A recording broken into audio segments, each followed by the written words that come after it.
आप सभी स्टूडेंट को गुड आफ्टरनून। पेपर 2 एजुकेशन शिक्षा शास्त्र। आज का टॉपिक है अध्यापक शिक्षा के प्रति विद्वानों के दृष्टिकोण। इंपॉर्टेंट टॉपिक है, ये पूरा कवर कराएंगे। ये पूरा टॉपिक अध्याय आपका 2 है, यानी कि 4th जो है यूनिट आपकी है, जिसमें जो 4th यूनिट है अध्यापक शिक्षा, जिसके अंतर्गत अध्याय जो है 2nd है। तो ये इंपॉर्टेंट टॉपिक है, इसके बारे में बात करेंगे पूरा डिटेल में। अध्यापक शिक्षा क्या होता है, यानी कि अध्यापक शिक्षा के उद्देश्य क्या है, और अध्यापक शिक्षा के प्रति सुलैमान के दृष्टिकोण क्या होते हैं, और जो है अध्यापक शिक्षा के प्रति डेग एवं ल्यूक के जो है दृष्टिकोण क्या होते हैं, और अध्यापक शिक्षा के प्रति हैबरमैन के दृष्टिकोण क्या है। और अगली हेडिंग है मननात्मक जो है अध्यापन का अभिप्राय क्या होता है, और जो है मॉडल। तो ये मननात्मक जो दिया गया है रिफ्लेक्टिव होता है, यानी कि चिंतन होता है, इसको चिंतन बोलिएगा। तो ये सारी हेडिंग्स आज कवर करेंगे, यानी कि ये 1st नंबर हेडिंग हो जाएगी, ये 2 हो जाएगी, ये 3 हो जाएगी, और ये आपकी जो है अगली हेडिंग हो जाएगी। तो ये डिटेल में बात करेंगे। और यहाँ से देख सकते हैं, ये जो 4th आपका यूनिट है अध्यापक शिक्षा, तो इसमें हमने आपको पढ़ाया है जो है 1st आपको हमने पढ़ा दिया है ये, ठीक है, अध्यापक शिक्षा पाठ्यक्रम तथा कार्यक्रम, और 2nd अध्याय जो है पढ़ा रहे हैं आज की क्लास में। ये पूरा जो है कवर कराएंगे। अगले क्लास में जो है ये दोनों टॉपिक जो है कवर करेंगे। ये टॉपिक हमने थोड़ा पढ़ा ही दिया है, इसको थोड़ा पढ़ाना है, और बाकी जो है ये आपको कवर करेंगे अगली क्लास में। देखते हैं यहाँ पे, देखिए, तो ये आप स्टूडेंट आप सभी यहाँ पे देख सकते हैं, ये जो है इंपॉर्टेंट है, यानी कि ये जो सुलैमान के प्रति दृष्टिकोण है, तो ये जो है इनके ज्ञान के रूप जो है 7 प्रकार के हैं, ठीक है। और ये जो है ये ल्यूक के डेग योग ल्यूक के अनुसार, इनके अनुसार जो है 3 रूप हैं, ठीक है, यानी कि इन्होंने बताए हैं। और ये जो है हैबरमास के अनुसार भी 3 हैं। और ये जो मननात्मक अध्यापन जो है अभिप्राय, इसमें जो है 3 प्रकार के जो है आपके जो है मॉडल हैं, सॉरी ये मॉडल जो है 3 प्रकार के मॉडल हैं इसमें। ये भी आपको पढ़ाएंगे पूरा डिटेल में, आज क्लास कवर कराएंगे। एक ही क्लास में सारा ये टॉपिक आपका फिनिश होगा, यानी ये पूरा टॉपिक होगा। तो यहाँ स्टार्ट करती हूँ, ये देख लीजिए पूरा टॉपिक है। तो स्टार्ट करूँ। अध्यापक शिक्षा के बारे में हमने पढ़ा रखा है, तो आप सभी स्टूडेंट को आता ही है, तो थोड़ा पढ़ा देती हैं और अगले पॉइंट पे चलते हैं। अध्यापक शिक्षा टीचर एजुकेशन क्या है। अध्यापक शिक्षा का मतलब है अध्यापक का मतलब है शिक्षकों को प्रशिक्षित करना, या अध्यापक को प्रशिक्षित करना, या जो है प्रशिक्षण देना होता है। अध्यापक शिक्षा या शिक्षकों को शिक्षण कौशलों और व्यवहारों में कुशल बनाने, शिक्षण व्यवसाय के प्रति सकारात्मक दृष्टिकोण विकसित करने और सैद्धांतिक ज्ञान प्रदान करने की एक प्रक्रिया है, जिसका उद्देश्य प्रभावी शिक्षक तैयार करना होता है। शिक्षक प्रक्रिया के जो है 3 अंग होते हैं, यानी कि 3 भाग कह सकते हैं। अध्यापक होता है, छात्र होता है, विषय वस्तु पाठ्यवस्तु होता है। अध्यापक आप हो गए, जैसे मैं हो गई, मैं पढ़ा रही हूँ, छात्र यानी कि आप हो गए, और विषय पाठ्यवस्तु यानी कि जो पढ़ा रही हूँ।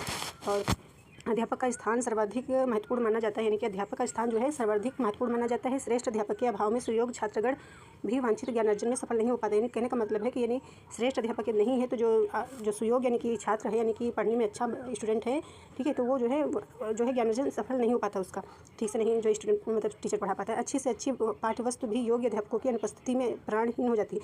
ये पॉइंट का मतलब है कि जैसे कि ये टॉपिक हमने आज लिया, ठीक है, अध्यापक शिक्षा। ये हमने जो आपको भी ये टॉपिक बताया कि विद्वान अध्यापक शिक्षा मतलब विद्वानों के प्रति दृष्टिकोण, तो ये टॉपिक मतलब जो है इसको हम अच्छे से आपको समझा ना पाए, तो ये विषय वस्तु बहुत अच्छी है, समझा ना पाए तो ये जो है बेकार है, ठीक है, यानी कि प्राणहीन हो जाती है अनुपस्थिति में, यदि ये अच्छा टीचर ना पढ़ा पाए।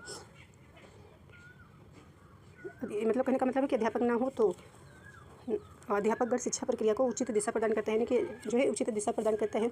अब ये टॉपिक है जैसे कि हमने ये आपको बता रखा है, ठीक है, यहाँ से देख सकते हैं, जिससे यहाँ से आपको बहुत ईजी हो जाता है, आपको बहुत जल्दी याद हो जाएगा, जिस हिसाब से हम आपको बताने की कोशिश करें जिस ट्रिक से, यानी कि ये एक सीरियल वाइज है, ठीक है, ये सीरियल वाइज आपको नेम याद करने हैं, और जो है इनके प्रकार मतलब जो ज्ञान के रूप हैं, जितनी अवस्थाएँ हैं, ठीक है, ये आपको ये पॉइंट ये सारे आपको अच्छे से कवर होंगे। अभी हम याद करवाएंगे आपको। यहाँ पे है अच्छे अध्यापक छात्रों के वांछित व्यवहार परिवर्तन में सहायता प्रदान करते हैं। अध्यापक शिक्षा प्रणाली का केंद्र होता है तथा समस्त शिक्षा व्यवस्था उसके चारों ओर विचरण करती है।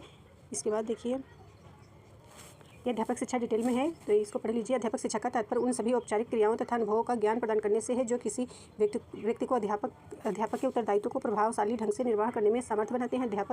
प्रारंभ में अध्यापक शिक्षा को अध्यापक प्रशिक्षण से जोड़कर देखा जाता था, यानी कि पहले जो प्रारंभ में अध्यापक शिक्षा अध्यापक प्रशिक्षण से जोड़कर देखा जाता, अब अध्यापक शिक्षा से संबंधित दृष्टिकोण में व्यापकता आ गई है, तथा अध्यापक को तैयारी को एक व्यापक अर्थ में स्वीकार करके इसे अध्यापक शिक्षा का नाम दे दिया गया है। अगला पॉइंट, अध्यापक शिक्षा से तात्पर्य अध्यापकों के प्रशिक्षण व्यवस्था से होता है। यह ये सक्षम, आत्मनिर्भर, अनुशासित, चरित्रवान आदि गुणों से युक्त होता है। अध्यापक और विद्यार्थी के लिए आवश्यक होता है उच्च कोटि की शिक्षा व्यवस्था को ना ही पाठ्यक्रम से पूरा किया जा सकता। कहने का मतलब है कि अनुशासित, चरित्रवान आदि गुणों से युक्त अध्यापक विद्यार्थी के लिए आवश्यक होता है, ठीक है, ये सभी विद्यार्थी के लिए आवश्यक उच्च कोटि की शिक्षा व्यवस्था ना ही केवल पाठ्यक्रम से पूरा किया जाता है। सिर्फ जो है पाठ्यक्रम है, जैसे कि ये विषय वस्तु है, इसी से जो है ये बच्चों को शिक्षित नहीं किया जा सकता है, यानी कि जो टीचर हो वो भी गुणवान होना चाहिए, उसको भी नॉलेज होनी चाहिए। ये जो सब बताया गया है इसमें एक सक्षम अध्यापक की आवश्यकता होती है। उद्देश्य देख सकते हैं अध्यापक शिक्षा के, यानी कि जो जिस प्रकार से हाँ सभी स्टूडेंट के लिए जो शिक्षा आवश्यक होती है, यानी कि जैसे आप स्टूडेंट हैं, ठीक है, स्टूडेंट हैं, ठीक है, स्टूडेंट हैं, तो इसी प्रकार से स्टूडेंट के लिए जिस प्रकार शिक्षा की आवश्यकता होती है, उसी प्रकार से जो है जो टीचर होता है, टीचर के लिए भी शिक्षा आवश्यक होती है, ठीक है। अध्यापक शिक्षा के उद्देश्य क्या होते हैं? अध्यापकों के द्वारा किए जाने वाले कार्यों तथा शिक्षा प्रक्रिया एवं समाज व राष्ट्र पुनर्निर्माण में उनकी भूमिका ध्यान रखते हुए अध्यापक शिक्षा निम्न उद्देश्य हैं। राष्ट्रीय विकास में शिक्षा की भूमिका का ज्ञान कराना चाहिए, ठीक है, और शिक्षा की दार्शनिक, समाजशास्त्री तथा मनोवैज्ञानिक पृष्ठभूमि से अवगत होना चाहिए। अध्यापक को अधिगम मनोविज्ञान का ज्ञान प्रदान करना चाहिए, ये भी मतलब अध्यापक शिक्षा का उद्देश्य होता है। उनको जो है होना चाहिए, विषय वस्तु का ज्ञान कराना चाहिए, एक ही उद्देश्य। अध्यापक मतलब जो है अध्यापक शिक्षण तकनीकों का ज्ञान होना चाहिए अध्यापक को, और शिक्षा संबंधित समस्याओं पर व्यापक विचार विमर्श के लिए प्रोत्साहित करना चाहिए। शैक्षिक माप एवं मूल्यांकन की विभिन्न विधियों एवं तकनीकों का ज्ञान कराना चाहिए। छात्र निर्देशन परामर्श की क्षमता विकसित करनी चाहिए, ये पॉइंट हमने आपको पढ़ाया था। गाइडेंस काउंसलिंग, ठीक है, ये आता होगा आपको।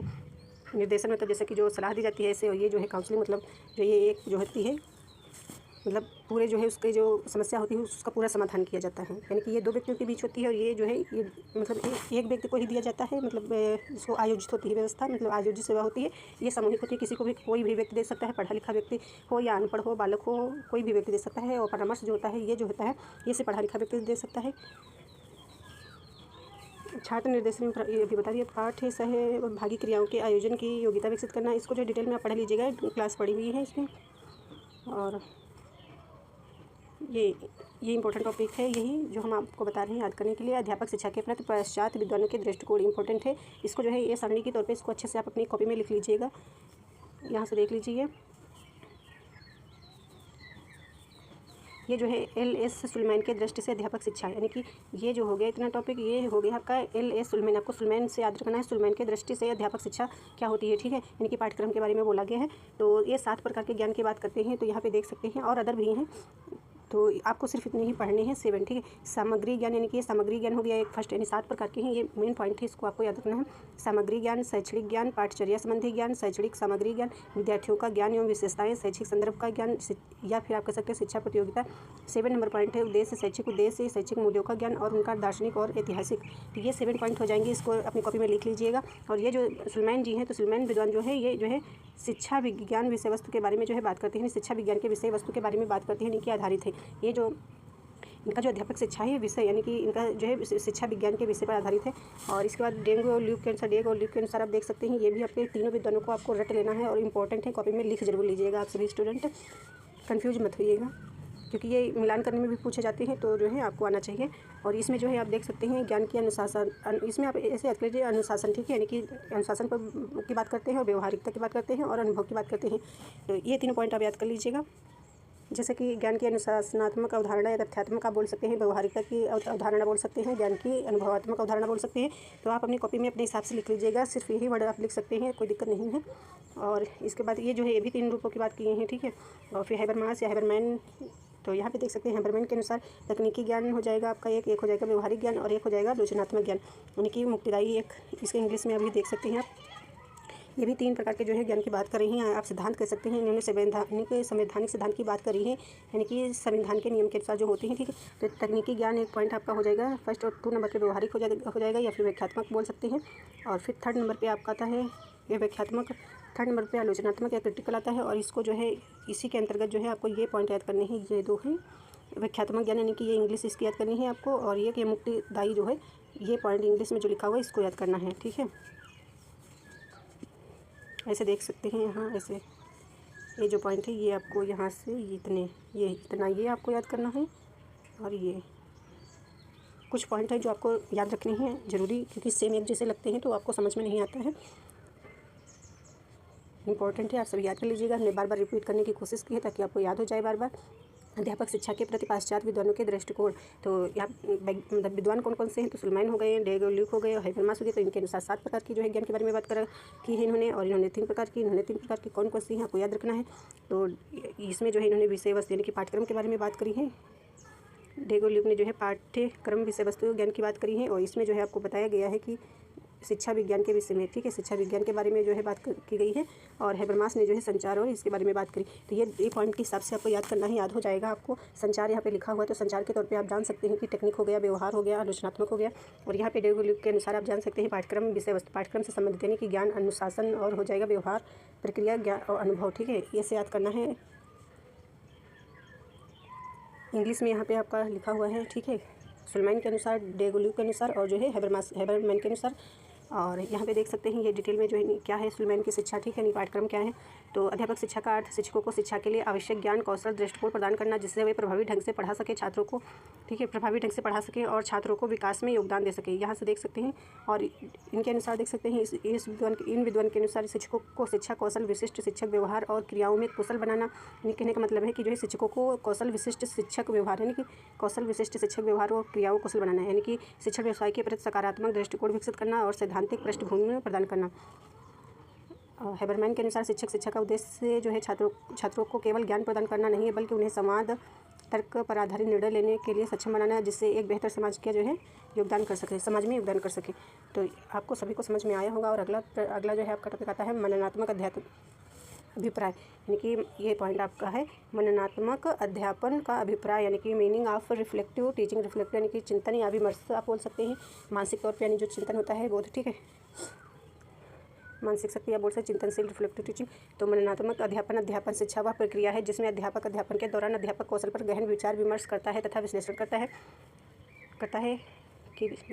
करता है कि किसी चीज़ को कैसे पढ़ाया जाए। कहने का मतलब है कि जो है ये जो चिंतन मनन है, ये जो है मतलब कि अध्यापन शिक्षा वह प्रक्रिया जिसके अंदर जो है अध्यापन के दौरान अध्यापन कौशल गहन विचार, यानी कि ये जो है अध्यापन के लिए यानी कि शिक्षण के लिए जो है विचार विमर्श करता है, विश्लेषण और कि किसी चीज़ को कैसे पढ़ा जाए, कैसे सीखा जाए, ये सब चीज़ें सुधार किया जाए। अध्यापन में गुणात्मक सुधार हेतु कौन कौन से उपाय संभव हो सकते हैं, ये कहने का मतलब है। मननात्मक अध्यापन एक प्रकार से व्यक्तिगत उपचारात्मक साधन है।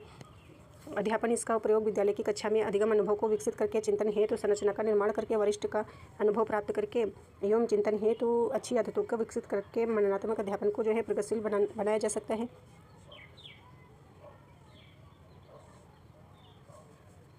एक अध्यापक के लिए मननात्मक अध्यापन अधिक महत्वपूर्ण माना जाता है। इस प्रकार के अध्यापन से सिर्फ अध्यापन में कुशलता का भाव उत्पन्न होता है, बल्कि इससे अधिगमकर्ता की क्षमता की व्यापकता सुधार होता है। कक्षा वातावरण शिक्षा प्राप्ति के लिए अनुकूल हो जाता है। मननात्मक अध्यापन से अध्यापन के साथ साथ अनुभव एवं परिस्थितियों जो है ये गलत लिखा हुआ है लिख रहा, ठीक है, परिस्थितियों में भी व्यापक सुधार होता है, अधिगम में गहनता आती है, साथ ही अध्यापक को व्यवस्थित रूप से उत्कृष्ट पहचान मिलती है। कहने का मतलब है कि अध्यापन अनुभव यानी कि अध्यापन चिंतनशील अध्यापन से अध्यापन के साथ साथ जो है अनुभव और परिस्थितियों में जो है व्यापक सुधार होता है, अधिगम में गहनता आती है, यानी कि गहन अध्ययन होता है, गहराई आती है, ठीक है, डीपली नॉलेज होता है। अध्यापन को व्यक्तिगत रूप से उत्कृष्ट पहचान मिलती है, यानी कि जो शिक्षण कार्य में लगे होते हैं ना, टीचर को जो है सम्मानित रूप से देखा जाता है।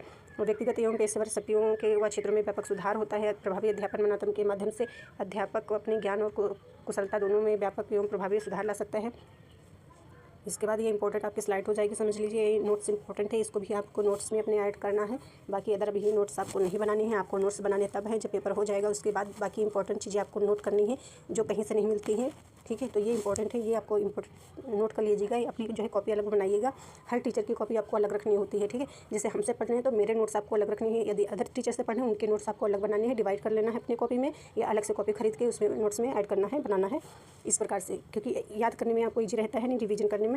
तो मननात्मक शिक्षा के मॉडल यानी कि व्यवहारवादी हो जाएगा एक मॉडल, ठीक है। एक